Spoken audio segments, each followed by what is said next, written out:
Okay, for now, I'll put that there.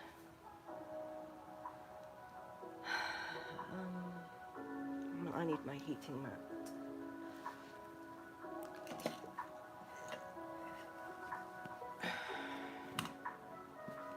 I literally can't survive without this heating mat now. So I'll leave it on number 5. So,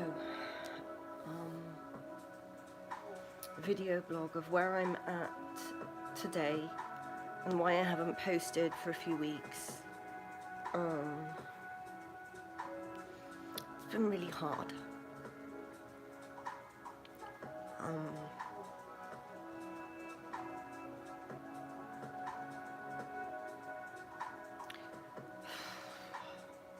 It's just been really hard.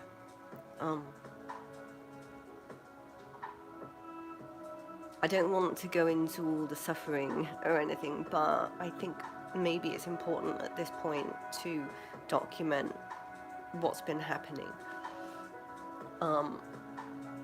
Just so that if there are any others out there suffering with this, that they feel validated.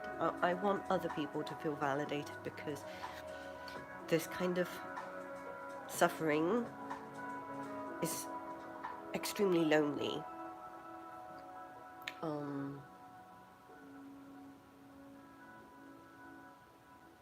You're in pain all the time, so you learn to not wince and whelp all the time. Otherwise you'd just be wincing and whelping and whinging all the time.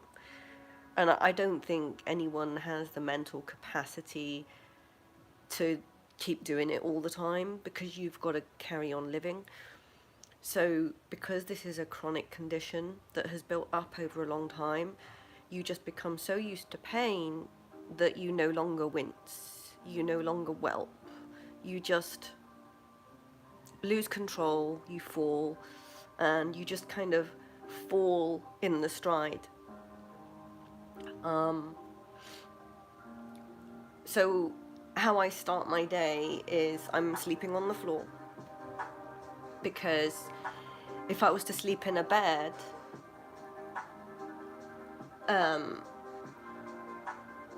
that's the easy way to get up in the mornings. You slide out of bed, and when you're standing upright, the muscles at the front are balanced on the muscles on the back, and you don't know if you're not in control of your muscles because you're standing up and you're just balancing yourself next to the bed. If you move away from the bed, you could fall. So I sleep on the floor in the morning so that I have to climb off the floor, which means when my muscles are not necessarily working, I'm going to find out, because I'll demonstrate how this happens. First thing in the morning, I'm waking up and I need to get up. And I usually sleep on a sleeping mat now to keep me warm, because if there's fluids in the muscle boundaries, that will lubricate me enough so that I can stand up without the friction of the tumors shredding my nerves. And then obviously I lose control of my nerves, and then I won't be able to stand up. So in the morning when I want to get up, I roll onto my tummy, because none of these muscles are working immediately. They've been healing overnight. The nerve lines have been healing. So I roll onto my tummy, and then I just kind of just wiggle and get up onto my knees, and then I use my hands on my knees and I push myself up off the floor, and I push down on my knee, and that's how I get up. And that process, that fight, gradually switches on all the muscles, because these ones are not working. The ones under my belly button, the psoas from my belly button, is really hard to engage.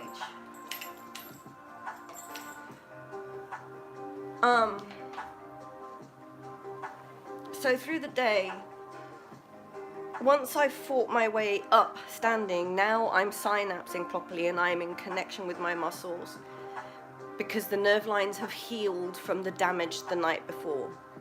But also the new crystals that have formed overnight that are in the tumors are now exposed. They've grown into the boundaries, and every movement is going to cause something to break up and something to get damaged.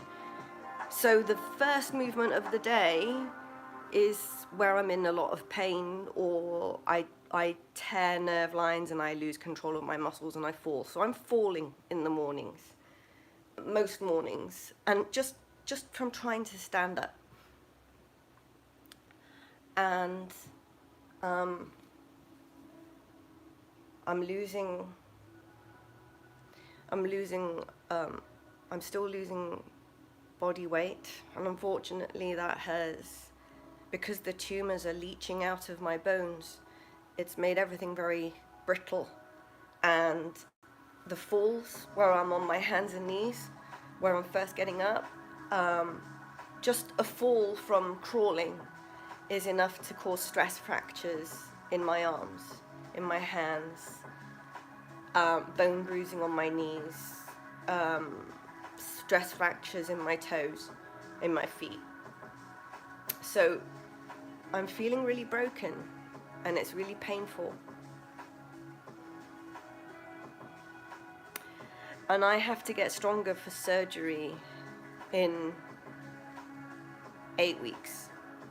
I have 8 weeks until they can rid the cause of the disease, hopefully. What I believe is the cause of the disease. So,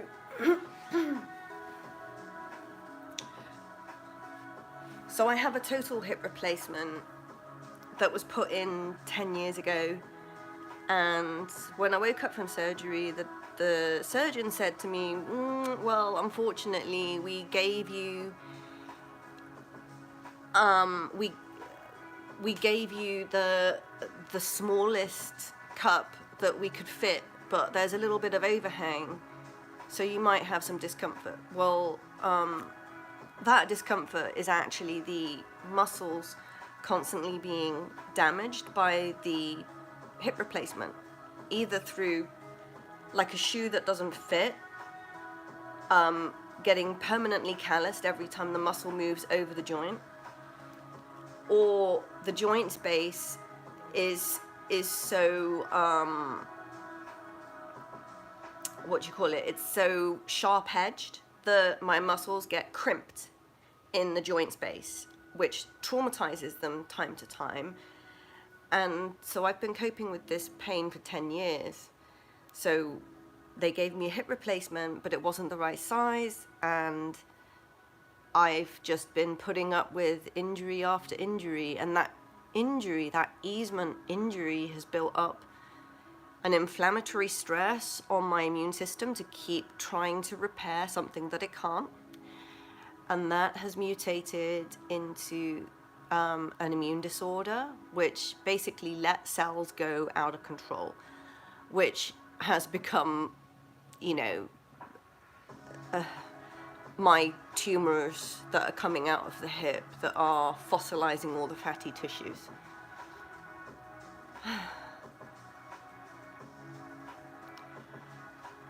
So the goal of this surgery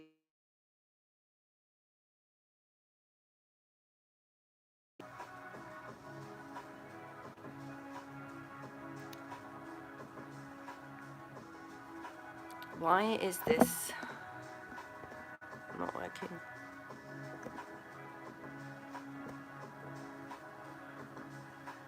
Hi, Tony.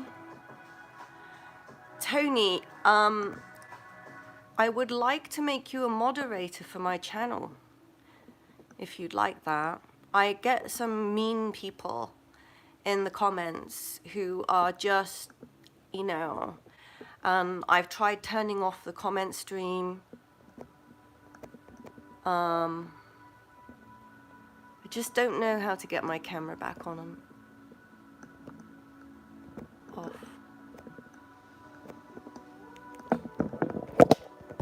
Hang on.